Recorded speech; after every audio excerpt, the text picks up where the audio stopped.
Hello, it's the 1st of September. It's hammering with rain. There's a thunderstorm quickly approaching the forest garden. So I thought it would be the perfect time to show you just a few of the things that are growing at the beginning of this month.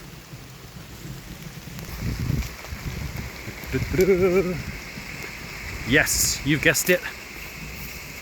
Raspberries are perpetually growing here. This particular variety is called Autumn Bliss. Although despite their name, they seem to fruit from about May, going right on into October. Definitely worth it. Oh, some really good ones. Continuing with the red theme, rowan berries. I originally called these sacrificial rowans, as they're meant to be a deterrent for the birds.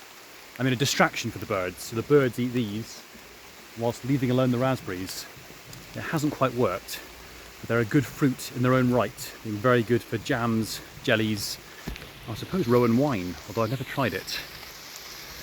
Skipping past the Helianthus maximiliani, the perennial sunflowers, I flipped the camera, all parts of which are edible, but that's another story. I might just concentrate on the sweeter things today. They are beauties though. The rain is pressing buttons for me on the screen. Getting closer. Oh, I mustn't forget the Tuna sinensis, the tree that I renamed the veggie stock cube tree. It's massive now. I need to pollard it at 6 feet tall so I can actually use the leaves, but they have like a smoky, marmitey, meaty sort of flavour.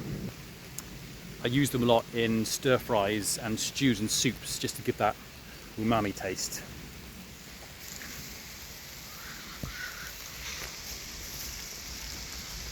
Many, many types of apples. Katy apples, crab apples, and 6 other sorts down there.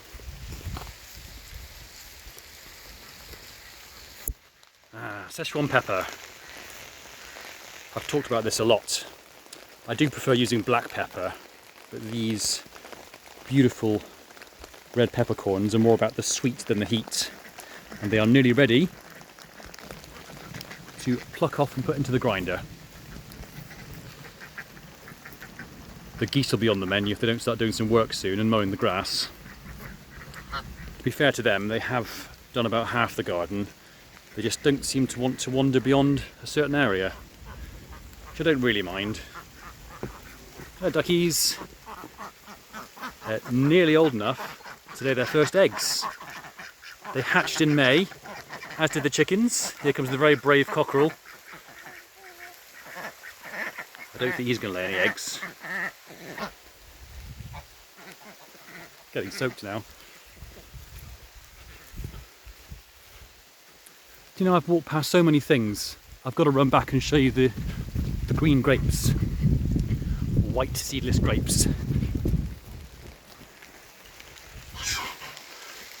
Growing over the south end of the shed here. I had some for breakfast this morning. Picked up a bunch. Yeah.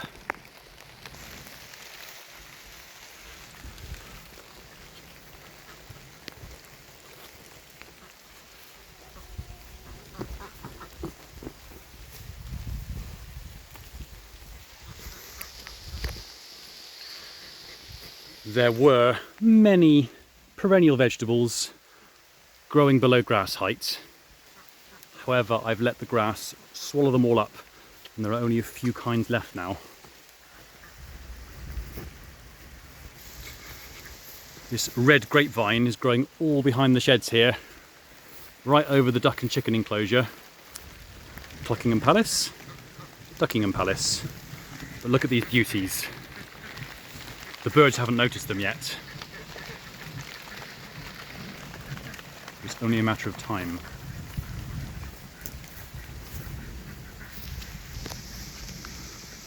Well, quite a few almonds ready on the almond tree.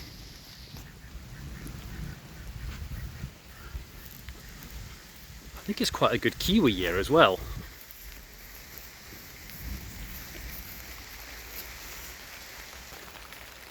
kiwi vine absolutely stinks.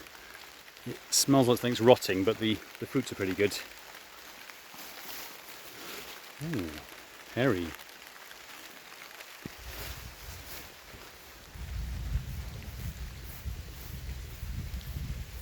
Rus aromatica, very flavorsome berries. Spicy berries. The thornless brambles are doing pretty well. They're blackberries, but thornless.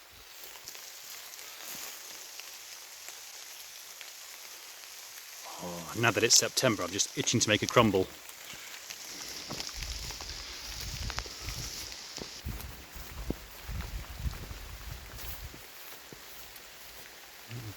Gone the wrong way. Lost in my own garden. I do actually.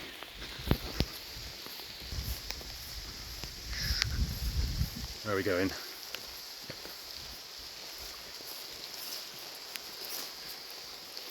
Hello, mugwort.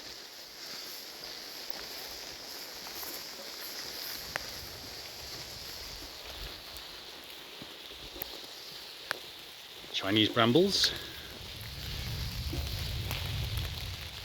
They're pretty good. I think I showed you these recently.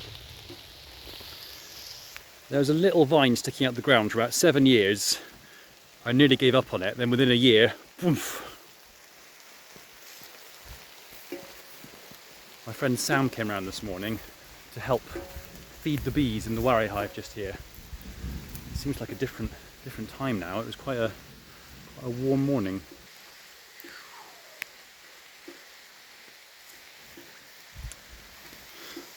Apple mint.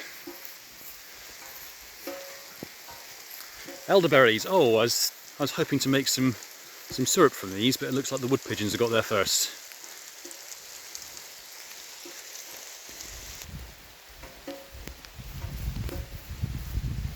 Oh, it looks like the bladder nut has finally fruited. It's a pretty easy to grow nut tree, almost as easy as hazelnuts. They have sort of pods containing, or bladders containing nuts.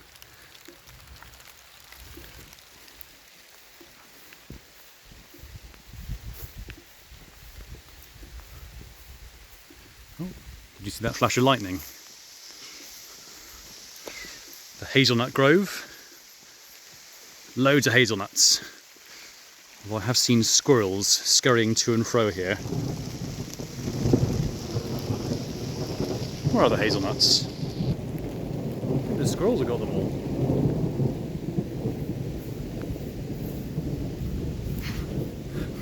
Absolutely soaked now. I'm going to light a fire in the yurt and dry my clothes out. Oh, look at that golden rod. Beautiful, isn't it? And all the scabious. This was covered in bees and butterflies this morning.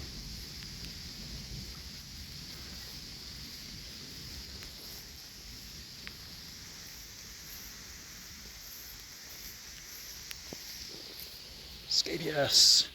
Look at it!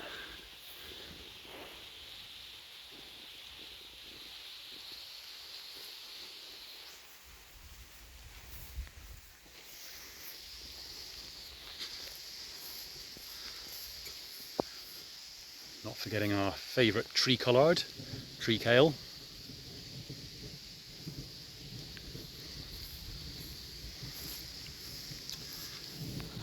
Autumn olives, Elaeagnus berries. This one is prolific this year. This particular model, variety, species, is called Big Red. I see why now. It's huge! Red berries. It's difficult to get the camera to focus because the screen is drenched. It's not responding to my touch. Just want one good close-up on an Elaeagnus berry. Come on, you can do it. There we go. Oh, another one, another big red.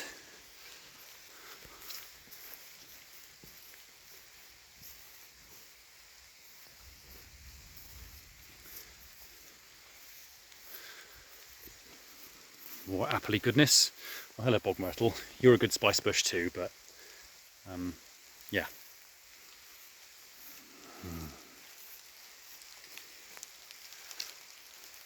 Oh, I just love to crunch on those like a horse as I walk past.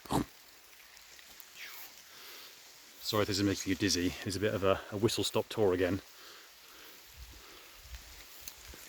And the rose hips are ready. It's really interesting, this Rosa rugosa. I go on about it a lot, but I like the way that you get flowers and rose hips at the same time. I was hoping to pick some of these and use them with the elderberries to make elderberry and rose hip syrup at the same time. I still may.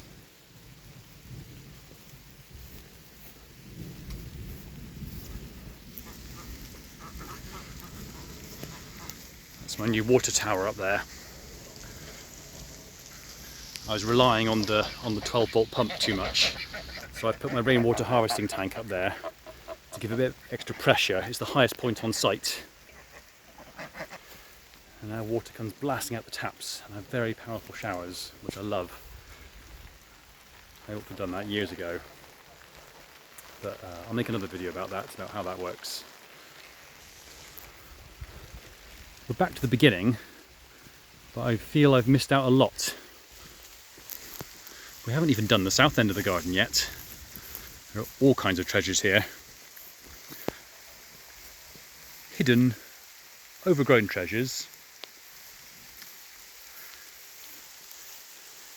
Secrets and treasures for everyone's pleasure. Can't even sing my own theme tune. Look at these, the swamp potatoes, or broadleaf arrowheads. You can see why they're called broadleaf arrowheads, can't you? Pointy. There is another video about those called swamp potatoes.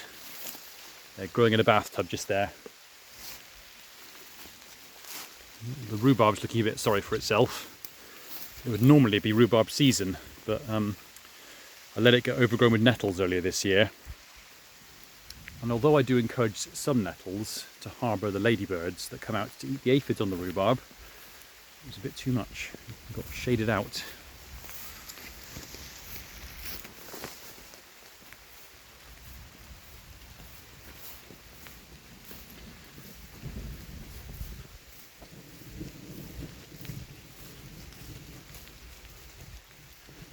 Ah, and normal blackberries, the thorny ones.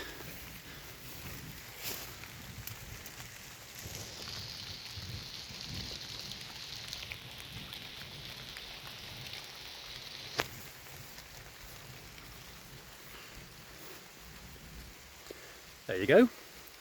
Not quite as much produce as the garden in the olden days, before I let the grass swallow everything up, and when I still was growing annuals, which I will again next year. But yeah, that's just a sample of what's growing on the 1st of September. Hope you enjoyed that. Might get inside now before it properly starts raining. No, it's already raining before the storm really gets here. Where's Panga gone? Hello geese. Have you seen the cat? Where's the cat? Where are you, Panga?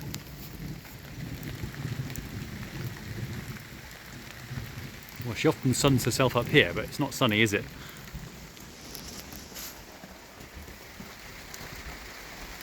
Where are you?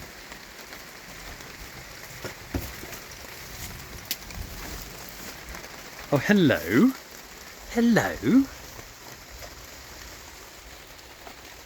You've been hunting again. Okay, feeding time. Okay, bye.